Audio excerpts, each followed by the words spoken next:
what's up, everybody? It's your boys. Welcome to BNV Talk SC.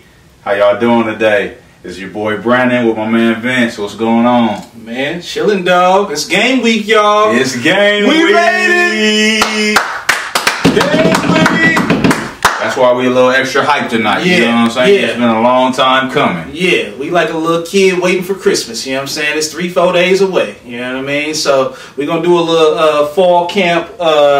Recap. Wrap up. Yeah, wrap up. Whatever you want to call it. Whatever you want to call it. You know, and we got. You know, we're gonna talk about some other things. There's been some news as of late. You know, regarding the team. So some depth chart stuff. Exactly. Depth chart coming out, and we're gonna preview the game against UNLV. Yes. Yep. That's what we're doing. So y'all stay tuned. Yeah, and before we go any further, let's cap the celebration off with a little bit of my friend Jose. You know, we're gonna go ahead and celebrate because this is Christmas for us. You know, this is like we real excited. So we're gonna go ahead and we hope y'all got a little something y'all sipping on while y'all watch this. Hey man, everybody should be celebrating right now because it's going down this week. Yeah, UNLV, you just the first of many this year. There you go. No lime, no salt required, baby. That good old tequila. Put some hair on your chest, nigga. Hey, got a little too loose already. But let's open it up, baby. Let's open it up, man. Yeah. Okay, so let's just go ahead and just talk about the elephant in the room. JT Daniels is the starter. JT Daniels is the name starter. I think you said that a few episodes ago, right? I mean, we've been pretty much calling it since like May. Since like the first episode of BNV. Yeah, the first episode, pretty much the first episode of BNV, we've been pretty much calling it. So, I mean, no surprise. I mean, like we talked about before, the kid is just an outlier. He's the prodigy, whatever words you want to use for him. Been started as a true freshman at Modern Day, you know. So now he's coming to SC, you know, and he's gonna do big things. What's your thoughts on it? I mean, starter. Pretty much the same thing, man. You know, we both anticipated, like most people did, JT being the next starting quarterback at USC. Right. He didn't graduate from Modern Day a year early for no reason. Nope. Matt Fink and Jack Sears, I want to give them their due credit. They put up a hell of a fight during the competition. But at the end of the day, you know, JT just has everything it takes, man. And, you know, it's ironic that 10 years ago, just about 10 years ago, 2009, the last true freshman quarterback for USC from Modern Day High School was, you know, Matt Barkley. Now, he was an early enrollee. But of his senior year into the spring. Right. This is a whole different dynamic. This is a kid who skipped his senior year. Right, right. And is now at USC getting ready to start. Yeah, and I think, you know, my theory behind it is if he's even, he's leaving. Just like with a wide receiver in a DB. If he's even, he's leaving, you know. And if the quarterback competition was close by any measure, which... You know, from the reports I read, personally, I feel like JT kind of solidified it early on. But, you know, when you're in that situation and you got a young QB who shows you the tools, even if some of the older cats show you they got it and they can do it, you go with the younger guy. Now, it's a risk you take, you know. Those older dudes could have bit the bait and said, oh, you know what, we bailing out, we transferring. But they held strong, so, you know, I credit them for that because you never know when your time will come.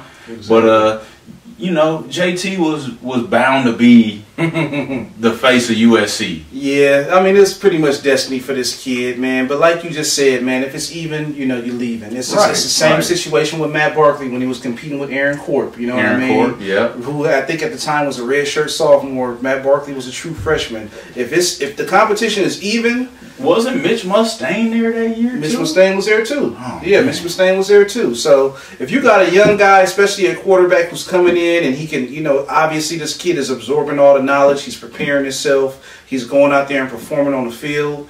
And, you know, if that's the case, then we got to put him out there. We got to let him play. You know, and that's kind of what we're looking at in this scenario. And that's really what it boils down to, man. You know, JT... The chemistry he developed with the receivers in the offseason, his knowledge of the offense. I've been told by coaches that I know personally that, you know, his knowledge of the offense in the spring when he wasn't enrolled was just off the charts for a freshman. Right. You see him out there with that backpack, man. Every day. Every day. Spring. So I read the other day that at that time he was spending the weekend with Chase McGrath. He was spending the weekend in Chase McGrath. Exactly. Yeah. Exactly. So, you know, he didn't just take this spot because he was the freshman phenom or the 5-star. He earned it. Yeah. You know, he went out there and he did the work. He did the homework. He did the on the field, the off the field. He earned it. You hit it right on the head. I was gonna say, man, this it wasn't no gimme. It wasn't a gimme. This kid actually earned it. You know what I mean? He did. This kid prepares himself like he's already a pro. I mean, we've talked about it before with Jordan Palmer. He's even, you know, he's on record as saying like this kid, man, is like his IQ when it comes to football is just off the chain. You know, he can hold his own with NFL. You know, NFL guys on a chalkboard or, you know, whiteboard, whatever you're using at the time.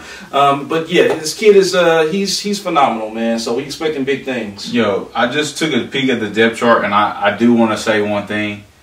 JT Daniels ain't 6'3", bro. He might be 6'1", you know, but he only what 18. I gotta make a note real quick. So all those years, 2 years, Isaac Whitney was on our roster listed at 6'4", right? Yeah. I just went and got my Raiders season tickets listed at 6'2". What are we doing, SC? Come on, let's get it together with the measurements, fellas. Stop measuring with cleats and helmets. That's not how we do it. Man. That's not how we do it. You know how it is, man, with SC and the measurements, man. They had what's his name? They had Deontay Burnett at 165 for 3 years. You know, they be off a little bit. Now they didn't inflate it though. They trying to make us look like bad. I get it. I'm cool with it. But if it ain't legit, it ain't legit. Come on, let's do it. So speaking of the depth chart, though, let's go down the depth chart really quick. You know, so we got, you know, at our starting receivers, we got Tyler Vaughns and Michael Pittman, which was expected, but behind them, with no oars, second team, Devin Williams and Amon-Ra St. Brown. Oh yeah, the two freshman phenoms. The two freshmen, man. We talking about JT Daniels, man, but we got a couple other guys out there, Devin Williams and Amon-Ra St. Brown. Matter of fact, Amon-Ra St. Brown actually had a some German media group was at practice today. I think that was the first time ever. Nice. Yeah, you know, so it's already international, man. The buzz is real right now, and that's why we're excited. That's why we're so excited. And it should be real, you know what I mean? Because this is really. Not only is this group talented, but we're deep. Right. You know, it's the first time in a long time. You know, I'm looking at the depth chart, which I'm sure a lot of our fans have checked it out. It came out Sunday. Yeah. And you know, you look up and down that depth chart and you see a legit second and third team at a lot of positions, man. We loaded, man. We loaded. It's gonna be just like. Look, we had to learn the hard way when we played Ohio State. Yeah. You know what I'm saying? Yeah. We had to go out there and witness them rotate a 8-9-man platoon at defensive tackle, you know, or D lineman. You know what I'm saying? We got that this year. We got that. So we bringing them in. We shuffling them in and out. We got depth. So along with the two outside wide receivers, we have Bayless Jones starting at the slot with a bit of a surprise to me. Trayvon Sidney listed as number 2 behind him. Right. You know, from what we've read and heard, Trayvon had a really good camp as of late. You know what I'm saying? He came on late. I know he had a little injury at the beginning that had him limited, but you know, Trayvon been doing his thing out there. Oh yeah. He was pretty good, man. He was solid. You know what I mean? He changed his number. He rocking the 13 now, so new number. We already know new number, new attitude, new vibe. So right. You know, we happy to see him out there doing his thing. You know, his other his teammate, fellow Bishop Amat alumni, you know, Tyler Vaughns is holding down that outside spot, and you know, Michael Pittman out there. So you know, we got, like we said, depth, and we talked about the trenches a little bit. So let's look at the trenches along the depth chart. You know, you got Chuma Adoga at right tackle, offensive line, Andrew Voorhees at right guard, Toa Lobadan at center. And I want to talk about that a little later because after the practice report today, they said he was pulled. Right. Chris Brown at left guard, and winning the battle at left tackle, Austin Jackson. Austin Jackson. No oars. It's solidified. It's solidified #1 spot. Right. And when we did our offensive breakdown, we kind of talked about the offensive line, and we let you guys know there's going to be a position battle at left tackle. Clayton Bradley, formerly Clayton Johnson, was competing, for the #1 spot as well. But the 5-star from Phoenix, he went out there and got it. Trojan legacy. He pulled it out. He pulled it out. And the good what I gained from this was with all those position battles along the offensive line, that second team is deep still. Man, deep. You talk about let's talk about Toa Lobendon. Today is Tuesday the 28th when we're recording this. Today in Clayton in Coach Clay Helton's post-practice presser, he talked about Lobendon having a bit of an injury. I can't recall what it was exactly. Yeah, I think it was something. They said some nick that he had from fall camp. But let me ask you this: if Brett Nealon or Justin Dedich had to step in at center, do we miss a beat? Well, neither one of those guys, to be fair, have played in that game. But the confidence level is there for me. Oh yeah, no, the confidence level is definitely there, but they still haven't played the game. Okay, you know what I mean. Lobendon is, come on, we got to give Lobendon credit. He's most definitely. Lobendon's been around and he's been always, a good solid. He was at level. But I'm just saying, like with the depth, it feels like if one guy goes down, you look behind Chris Brown, Jordan Austin, playing experience. You look behind. Andrew Voorhees. You got Elijah Vera Tucker, who I've heard personally from somebody who's observed practice on a day-to-day basis. He might be the best offensive lineman we have. Yeah, AVT, as I like to call him. Hey, he was probably one of the better fall camp performers. In this edition of fall camp. It was a lot of buzz about him. He's basically the 6th man off the bench, on the offensive line. And another guy we want to talk about too, man, my boy 54, Jalen McKenzie. Man. There's a lot of talk about him. Over the weekend, I had a lot of discussion with Scott Schrader from Trojan Insider, who I do a little work with here and there. Shout out to Scott. That's my guy, man. Y'all go follow Scott Schrader on Instagram, Twitter. Subscribe to Trojan Insider. We all about that. We mess with all Trojan about that Insider, Trojan family. Man. Trojan Insider, like you said. But I talked to him and he said Jalen McKenzie was doing work this year, man. He said Jalen is looking good. Yeah, and I think maybe Clay even shouted him out a couple of times, and maybe a couple scrums back in the a couple weeks ago or whatnot. So the thing is that we're building.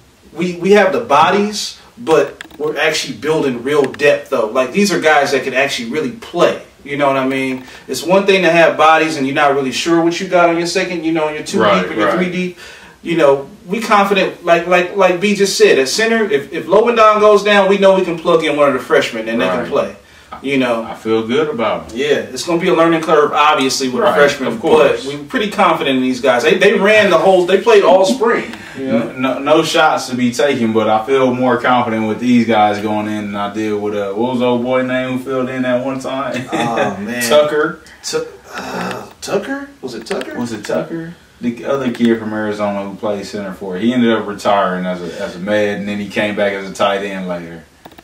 Oh, my boy, man. What's my boy's name? I don't know. Let's not spend too much time. I can't think of his name. I know you're talking about. Y'all know Cyrus Hobie. Cyrus Hobie. Yeah. Yep. Yeah. But we're not going to spend too much time on it. Speaking of tight ends, though, you notice on the depth chart this year, USC has 2 positions for the tight ends. They got the actual tight end position and the F. Exactly. And, surprisingly, at the tight end position, you got Tyler Bertita on top, which is expected. Solid guy, been playing since his freshman year. I don't think he ever redshirted. Tyler been in there. Yeah, he's been in there. And but surprisingly, at the F, you got Josh Follow over Daniel Imatorbhebhe, which is a surprise and a disappointment at the same time because Daniel is still hampered by some injuries. Well, you know what, man? Honestly, it's not even a surprise to me. it's not really a surprise because Daniel is always, I mean, as of late, he's always hurt. You know what I'm saying? Like, Daniel's always hurt, you know. I want to say it's more of a disappointment than a surprise to me, just because I know, we both know what Daniel can bring to the table. And it's just like, I want the kid to be healthy, but I understand if you're not all the way there, you're not all the way there. Yeah, and we move forward, you know. Yeah, you know, right. Follow is a beast, man. Follow had 2 touchdowns last year. He had a big play on 4th and 2 to seal the game against Stanford in the Pac-12 championship. So we know he got experience. We know Follow could play, but Daniel brings a different element. He does. He brings a different element. He does. He does. But you know what? If he ain't on the field, we go with what we got. Yeah, we go with what we got. We still got a lot of talent there. Exactly. We still got a lot of talent there. We can't forget about Kromenhoek. Kromenhoek is solid. Kromenhoek is good too. And I think as a sophomore this year, Kromenhoek will be better. Yeah. You know? Oh yeah. We'll definitely see a spike in his performance this year. You know, I fully expect that. So.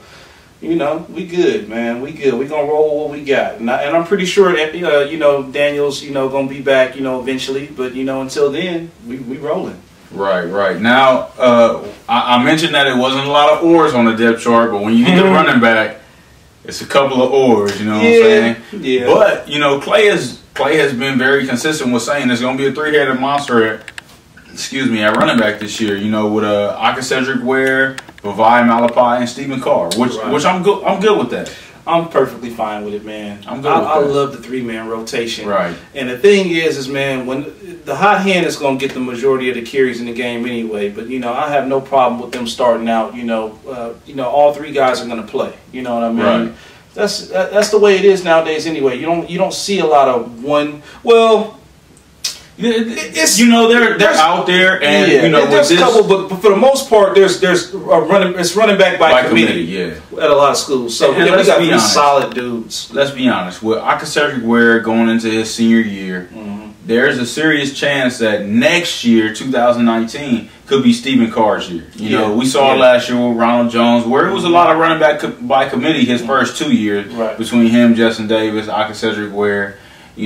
But this year, I think it's a good balance to have all 3 guys in there. They all catch the ball well. Right. They all know how to run in between the tackles. They all have really good speed. I don't know if any of them are Ronald Jones elite speed types, but they can pass block. Yeah. They can, they can catch the ball, like I said. And I think they bring a good balance. You could put any of them in, and it's not a telltale sign of what play you're running. You know what I mean? Right, exactly. So, all 3 dudes are talented. Like seriously, all 3 dudes are talented. They all solid. They all, like B said, they all can do everything, on the football field. Stephen Carr may be a little more razzle-dazzle. Stephen Carr can actually, screen pass king. He can play outside. He could probably I almost said the F word. Hey, he can almost play receiver. He can play in the slot. He can play in the slot if we really needed him to. But and let's be real, Velus Jones is going to get a handful of fly sweeps. Mm-hmm. I don't know about that play, but hey, he gonna get a handful of them. We know. Use the speed out there. You know what I mean? We gonna use Velus in that role. So let me see. We touched on. I think we got pretty much the offensive depth chart covered. So let's move over to the deep side. Man, the defense, man. The defense, and we're not gonna break down because y'all seen our video. Yeah, we did the breakdown. We just broke down the defense for an hour. Right, so. Man. Them linebackers was deep. Yep. You know what I'm saying? So. Let's start with the guys up front, the big men in the trenches again. I was a little surprised to see Malik Dorton starting, but at the same time, I wasn't surprised because he's a senior. Right. He's consistent, very consistent. And then you think about that with Malik Dorton, and right behind him is Jay Tufele, who might have had the best camp of anybody. Man. The best camp of anybody, the camp MVP, Jay Tufele, number 78, y'all. Y'all get ready for number 78. But Malik, he earned it. Malik earned the right to start. Malik came in, wasn't a lot of expectations from Malik when he first came in. He had to, adapt to college life, off the field, in the classroom. He got himself in shape, you know what I mean? And he just pretty much put he put it together. you know, he did what you would expect a guy to do when he gets to college. It may not start out the way you envision, but you work your way to, you know, where you're at now. So he earned every right to start. Malik came in a class where we were in a serious transition period between, I believe that was that Sark's first year? That was Sark's first year. So between Kiffin and Sark. And, you know, Malik Jordan and Christian Rector are really guys to me who we needed their leadership on this team. Their senior leadership, you know, Malik Jordan is a redshirt senior. Christian Rector is a redshirt junior, but a senior in school. So he's been in the program for four. This will be his 4th year. Right. And you think about those two guys that came in as underrated prospects, you know, needed to develop their bodies a little more, and they did it. You know, they did it. They produced on the field. Malik Jordan had a really strong second half of last season. Christian Rector was just a menace when he was on the field. Christian Rector was a beast. And you just, like, you look at the front three right now. You got Malik Jordan, Christian Rector, and Brandon Peely. The big Alaskan. Or Marlon Tuipulotu. Yeah, Tuipulotu. There you go. I almost said Tuipulotu. Yeah. There you go. Marlon Tuipulotu. Marlon T. And if that's our starting guys up front, and then behind them you have, you know, Jay Tufelela, who we already mentioned, Caleb Tremblay, Connor Murphy, Liam Jimmins. It's like, whoa. Yeah, I mean, we deep, bro. We're looking at the depth chart right now. There's 4 nose tackles. 4. We got just at nose tackle. We got 4. Bro. You know, so we're like 10 deep. And when you really think about it, we mentioned the 3 on the field at the same time. When we're running 2, that makes a rotation even deeper. We can really rotate about 6 guys, 7 guys at those 2 spots. Shit, that's fresh. We stay fresh that way, you know. Quarterbacks get ready. Hey man, and they can all pass rush. I think, you know, Marlon T and Brandon Peely are really strong against the run. You know, I think all of them are pretty strong against the run. Honestly, I mean, we got some beef in the middle this year that's talented and ready to go. Man, ready to go, man. I mean, we can't wait for Saturday, man. Hey, man. I don't know about y'all, but we can't wait for Saturday, man. Let's take another motherfucking shot. You want another one? Yeah, let's take another shot. Whoops, I said it. Yeah, you know what I mean? Let's take another shot. Let's act like we at the tailgate right now. Oh man! Oh, I hit you a little hard there. We good. Okay, we good, I mean, man. Dang, I did it twice. That's how you know I'm a little lit. You know what I'm saying? It's game week, y'all. Game week, baby. Look, hey, I'm not saying I'm gonna be there, but I'm not saying I'm not gonna be there. So when you see me out there, bruh, holla at your boy. Holla at your boy.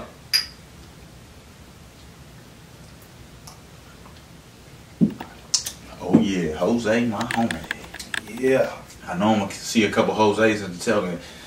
Time out. Where we gonna tailgate at this year? Everything is closed down. I don't know how they gonna do it, man. I don't know, but we'll figure it out. We'll tailgate on the road, nigga. We can tailgate fucking. We'll figure it out. We'll figure it out. So moving on to the linebacker positions. You know, let's start on the outsides. We got Porter Gustin at 1 at the Predator position. Porter's back, y'all. So don't worry about Porter. Porter's back. He's healthy. He's gonna go this week. You know, I know he started off limited. I mean, it's amazing how he came back from that injury. Well, they said he was living in the training room, like literally. Yeah, that's good. You know, so he good. That's good. Porter's back. And we got Jordan Iosefa moving back. Woo! Iosefa. You know, we'll touch on him in a minute. And then in the middle, we have Cam Smith and our personal favorite, John Houston. You know, returning starter. Hey, you know what? Let me talk about John real quick, man. Talk about John. Let me talk about John. John is gonna ball this year, dog. John is gonna ball this year, man. Okay. I see John out there, man. John gonna do his thing, man. I'm gonna give John the benefit of the doubt.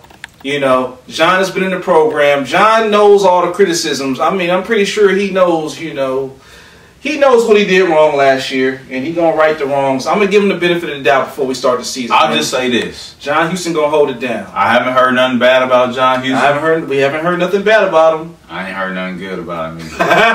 But you know, I'm confident in John Houston. Yeah, I'm confident in him. He's a solid player. You know, if you don't hear anything in particular about a guy in camp, he must be doing something right. Yeah, and that's what I'm saying. I mean. Yeah, he hasn't been flashing, but he hasn't been out there, you know. Now this up either. This is what I'll be interested to see. do teams target him in the run game early in the season? Because we saw late in the season, teams targeted, hey, where's 10 lined up? Yeah. Let's run at 10. Yeah. So I'll be watching to see, UNLV, mainly Stanford and Texas, those second and third games. Are they targeting number 10? Are they running to the weak side of the defense? Yeah, that's a good point, man. That's a really good point. We're going to find out early on, if John is, hey, look, John, I'm giving you all the props, man. So go out there and do your thing, man. We're giving a lot of credit to this front seven, but those first 3 games of the season, including UNLV, Stanford, Texas, run-heavy teams. Yep. Run-heavy teams. So I feel, honestly, if our defense could withstand those tests early on and really hold strong against the run, that'll be, the story for the rest of the season as long as they can stay healthy. Right. And the thing is, too, man, is, John is going to have we'll see what happens, but, we got Pale Gotiyote, who y'all already know about. Right. And he's injured. He'll be back for Stanford, I believe. He'll be back for Stanford. We'll see. He might not recover as Porter did. So let's talk about the outside guys real quick with Porter and Iosefa spent a lot of time at middle linebacker with the Cam being hurt, but now he's back on the outside, and I've heard the coaches really rave about Jordan this fall camp and leading up to the first game of the season. Like, they've talked about Jordan in a way that I didn't know he was gonna be. Well, now you knew, because we talked about Jordan too. Yeah, but in the middle, the way they talked about him playing in the middle, I was kind of surprised. Look at it like this: last year he played in the middle as a necessity. He wasn't really ready for the play, and that was his first time really actually playing too. And he was playing out of position, because he never played it before. This year, that dude's locked in, man. He can play we can rotate him at any one of the linebackers. Yes, he can. And he's gonna get it done. He can, and he's another candidate to move around. If somebody goes down, they can move Jordan to a couple of spots. Move Cam. Cam could play either of the inside spots. I'm not sure if John could play the actual middle spot, but if Jordan could step in, if Cam gets hurt, if John gets hurt, then they can move Cam over and Jordan could be there. Guys are very interchangeable, man. Right. With the depth, you got a lot of flexibility. With the rotation and the depth this year, it's crazy. You look at the outside linebackers. Hunter Echols had a good. Hunter Echols, man. Hunter Echols had a good camp this year. Let me talk about him, man. Kanai had a good camp. Oh yeah, we know Kanai. Giuliano had a good camp. Kanai was out there getting. Okay, Giuliano, man. Giuliano had a good camp. Let's talk about Hunter, though. Let's talk about Hunter. Hunter, man, I can't wait to see Hunter this year, man, because he reshaped his body. You know what I mean? He's all of 6'5", about 240 pounds with long ass arms. He's gonna play too. He's gonna play. You know what I'm saying? He's gonna play. He's gonna be real disruptive out there. I've heard Clancy mention that he has some special packages for Hunter Echols, and third downs could be a spot where we see Hunter. UNLV, I plan on seeing everybody. Oh yeah, I plan on seeing everybody. Gotta play. So. Everybody gotta play. Yeah. So we're deep. We haven't even talked about Levi Jones. Yeah, Levi Jones is out there, man. That's my wild card linebacker. Clancy seems to really love Levi Jones. I hear him mention him a lot. Yep. I know he was hampered by a chest injury early on in camp. But Levi Jones, whether it's inside or outside, he's a player. Hey, Levi's he's a beast out there, man. He covers a lot of ground. He's fast. You know what I mean? He flashed on special teams last year. So the depth is real. Yeah. But yeah, game week, y'all. We excited, man. Y'all let us know in the comments, man, what y'all plan on doing game day. Are y'all watching at the house? Are you going to the game? What are you doing? You know what I'm saying? As much as I feel like staying in Las Vegas, I gotta see JT play his first game. Man, it's JT's first game. And you know what? See it, honestly, man, we talked about Matt Barkley. This season reminds me of that 2009 season. Yeah, we had a true freshman quarterback. Yeah, starting at home against a WAC type. I don't mean WAC as in WAC. I mean WAC conference. Yeah, we played San Jose State. San Jose State. Right? Yeah. WAC conference, Mountain West type team, and then the second game was against Ohio State, and he took us on the road with a veteran running back and a veteran offensive line. Exactly, and a great defense. you know, just looking at the depth chart, you know, when it comes to the defensive backs, you know, just deep, man. You know, you look at the corner position. You know, you got Iman Marshall out there, who's a 4-year starter, man. And I can't begin to explain, you know, the value of having a guy, a 4-year starter. Man. You know what I'm saying? At any position, you know what I'm saying? Right. So you got Iman at one corner. You got the young, who we call the wild card in our defensive breakdown video, Greg Johnson. Looks like he's going to get the first look at that other corner spot, you know, 5'11" or 6 foot and 190 pounds, freak athlete, probably going to return kicks, you know. What about the rest of the depth of that corner? What you seeing there? What you like? You know, well, at nickel we still got a Janae Harris, because we know the nickel plays a lot in our defense. And even behind him we got Jonathan Lockett. John Lockett, my guy, man. And then at the 2 safeties, we got another 4th-year starter in senior Marvell Tell. Right. And then we got the youngster Bubba Bolden. You know. Yeah. You know, shout out to Bishop Gorman. You know, Bubba Bolden. You know, he went out there and he earned that spot. You know what I'm saying? He went out there and he took it. You know what I'm saying? He had to with that big ass SC tat on his kneecap and shit. Like, how you get your kneecap tatted? You know. And anyway, but yeah, he's out there. Bubba's gonna do his thing. You know. I can't wait to see number 2 out there. And behind them, it's a lot of talent. You know what I'm saying? Cats who might not have played, but like you said, Isaiah Langley and Greg Johnson. Battling at the 1 corner spot. Behind Biggie, you got a young, talented, true freshman, Elijah Griffin. Yeah, OG, one of my favorite guys. Hey, OG, watch number 4, man. He's gonna be a star. You know, we mentioned Jonathan Lockett behind Janae Harris, and then behind Bubba, you got some talent there in redshirt sophomore CJ Pollard out of Sarah High School, and true freshman Talanoa Hufunga. Yep, Talanoa Hufunga. Talanoa, yeah, there you go. Yeah, you know, this is a star. He's like probably the next Troy Polamalu, you know, coming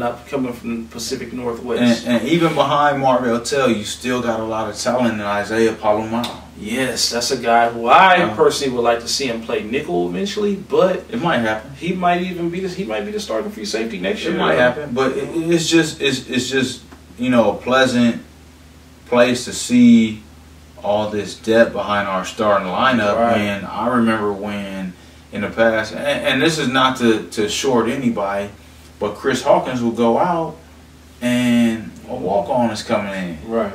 You know, and all credit to Matt Lopes. You know, all credit to Matt Lopes. You know what? Yeah, he played pretty. He was pretty solid his last. Yeah, the last. Matt Lopes had some good years. Yeah, he was. But solid at the same time, let's be honest. You want to see a kid that we recruited and gave a scholarship to. Exactly. Go in that spot. Yeah, it's definitely a difference. You know, definitely a difference, man. Yep. So.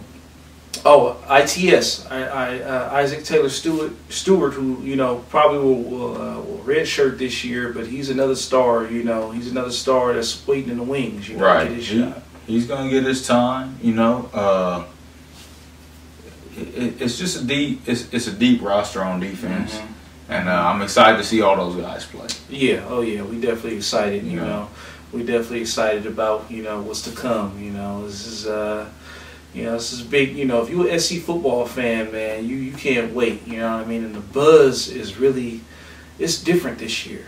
It feels different. And I don't want to be the guy that says it's different every year, every goddamn spring saying, oh, it's different, they got a new attitude. But it feels different. It does feel different, man. Yeah. And I think it feels different because it's the first time in a while that we've really had like 85 scholarship players on the roster, man. Right. We got a full roster of scholarship players. Like, you can't, deny how important that is, man.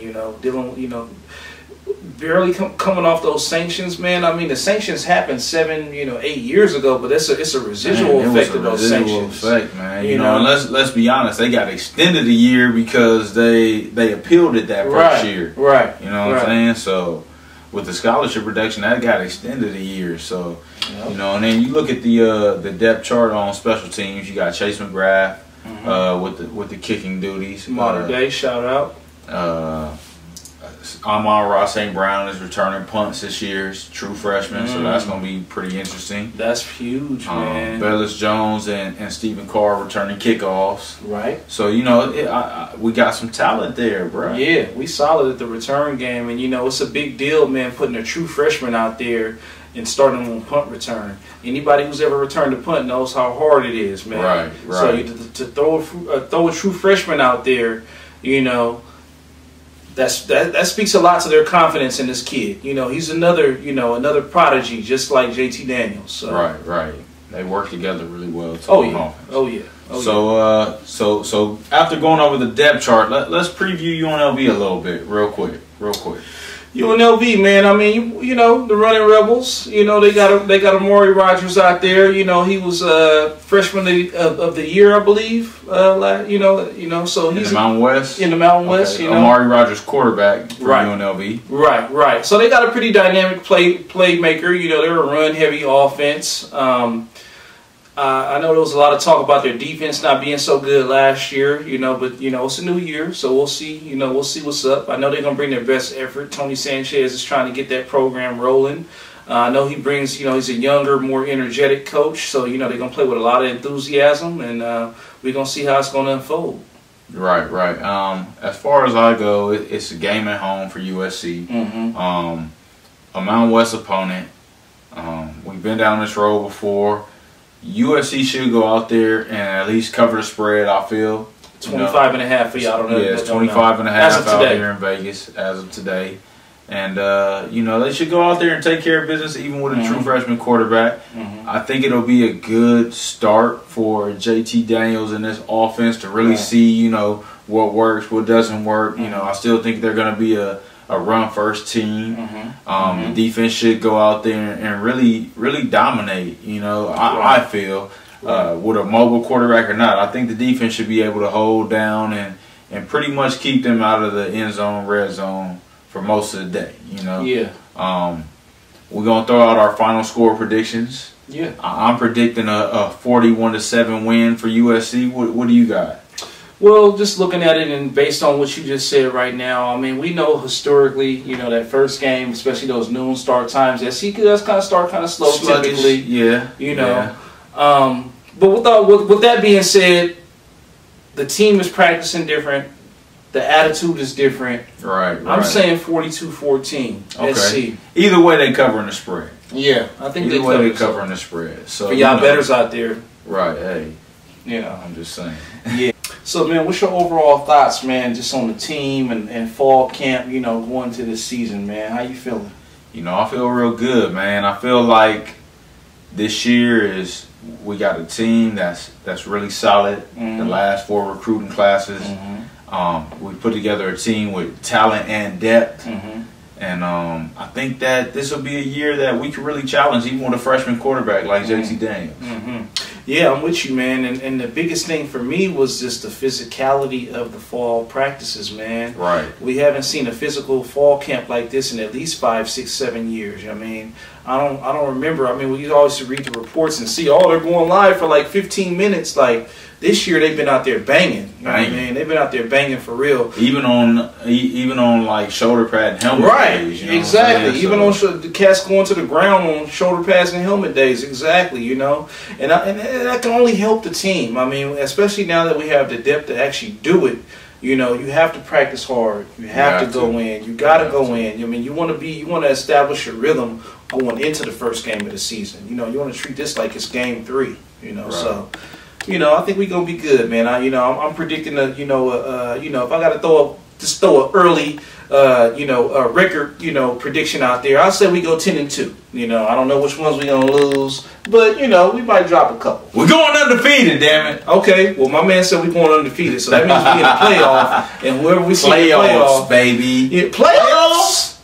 We're talking about playoffs. Yeah, we in the playoffs. Exactly. Herb not in the playoffs, but we gonna be in the playoffs. Yeah, exactly. So you know, if that happens, man, I think even with a 10-2 record, I think we could still possibly make the playoffs. I mean, it depends on what happens around us. It depends what those 2 losses are, what the rest of the country do. But we got a good schedule this year, and you know, I definitely see us finishing ahead of the curve. You know, making the Pac-12 championship game. Yeah, oh yeah. We gotta get that pack. You know, we gotta represent the Pac-12 South in the Pac-12 championship game, and then beat whoever's up in the North. You know, that's just what we do. You know what I mean? Right. You know, so you know, we feel good. You know, we feel great.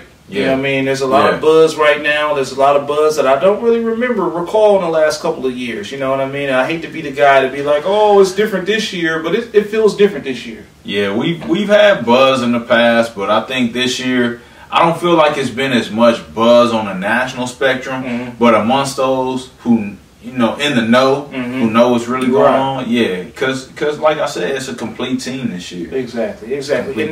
And you know, as far as the national goes, we're not worried about none of them because we know they don't know shit about USC anyway. They don't know nothing. They don't send a camera north of west of the Mississippi. Exactly. So we're not worried about ESPN or whatever putting it out there. You know, unless you're really at practice and you really know what's going on with the team. You know, so we're just gonna sneak up on everybody this year. You know, JT is a star and. You know, we gonna make it happen. We're gonna make it happen, man. Yes, sir. Any last little final thoughts you got? We'll see you on Saturday. We'll see y'all Saturday, man. Game day! Game day, y'all. So UNLV. Stay tuned. Stay tuned, y'all. 42-14 USC. The good guys. I'm with it, man. Fight on. Fight on, y'all.